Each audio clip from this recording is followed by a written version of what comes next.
Welcome everyone to Anything Torah. We are going to say today a story of the Ptira, the passing of Rabbi Ben Levi, or at least the scenarios that ran up to it. The source of the story, that the well-known source, is in the tractate Kesubos of Talmud Bavli. It's Ein Zion Beis, that is 77b. It's at the end of Perek Hamadir. The version over there is quite short, but the version we're going to speak about and bring our sources from is called a beraita, derebbe Ben Levi. It's actually, the source of this beraita is in the sefer Kolbai. There may be earlier sources, but this is where we're taking them from, and we're going to start right now. So the story goes as follows. It says in the Medrash that basically it was a well-known thing at the time of Ben Levi. Ben Levi actually happened to be the earliest generation of Amoraim, the last generation of Tanoim. He was known to be as a tzaddik gomer, and when his time came to pass, actually what happened was that the HaKadosh Baruch Hu, Hashem, told the Malach HaMavis as follows. He said, before you take away his soul, I want you to do anything he requests of you. Okay, so the Malach HaMavis went to Rabbi Ben Levi. He told him, it's time for you to pass, but I have to fulfill your request, whatever you want from me. So Rabbi Ben Levi heard. He said, you know what? I want that you will show me my place in Gan Eden. That's what I want. So he said, come with me and I'll show it to you. So Rabbi Ben Levi, on the way, he told him, before we get there, I want to make sure that you give me your sword.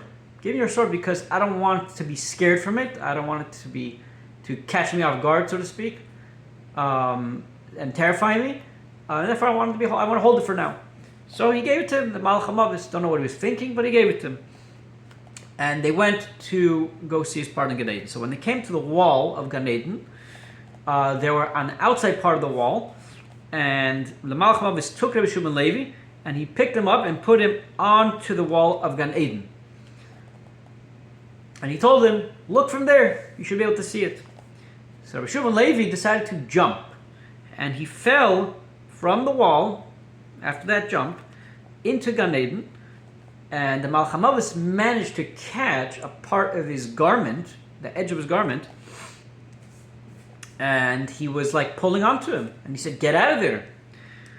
And Ben Levi made a swear, a shavua. He said, and he made a swear by the name of Hashem. He said, I'm not getting out of here. And now the Malach HaMavis, says the Medrash, he didn't have permission to go in. So he was like, it's like in limbo.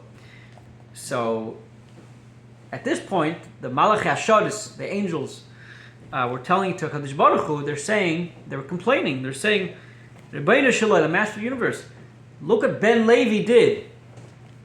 He took his portion of Gan Eden with force.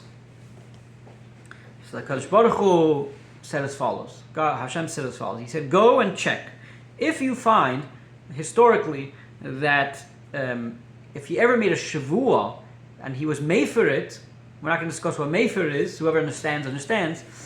So then he should be made for right now as well. And they went and they checked, and they found that actually there was no point in history where he was mafir his neder if he ever made one. He was made for his neder rather. So the Kadosh Baruch Hu says, okay, if he wasn't made for, then he doesn't have to leave. So at this point, the Malach HaMavis saw that he can't get Rabbi Ben Levi out of Gan Eden. He said, at least give me my sword. And Rabbi Ben Levi didn't want to give it to him. So what happened? A baskoil, an echo came out. That's one translation of a baskoil. An echo came out from wherever it came from. I guess within Gan Eden, it seems like. And it said, give him the sword because it's necessary for the creatures. Meaning, for my creation, it's a necessary part of my creation. I need people to die, basically. This is his job. So, Rabbi Ben Levi, this part is actually not in the Bavli. Rabbi Ben Levi, it's only here in this Medrash. Rabbi Levi told him, he said, I want you to promise me that when you take people's neshamas out of their bodies, he says, I want to make sure that you don't show them your sword and how you're shechting them when you're doing this. very interesting, whatever this means. There are commentaries. I have a commentary on that tries to explain what that means, but this was his request. And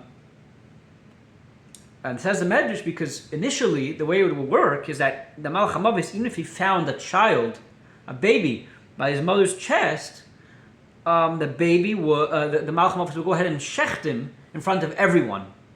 Again, what that means is up for speculation. So the Malach HaMavis promised, he swore to Rav Shimon Levi that he would not do that. And that was the end of that.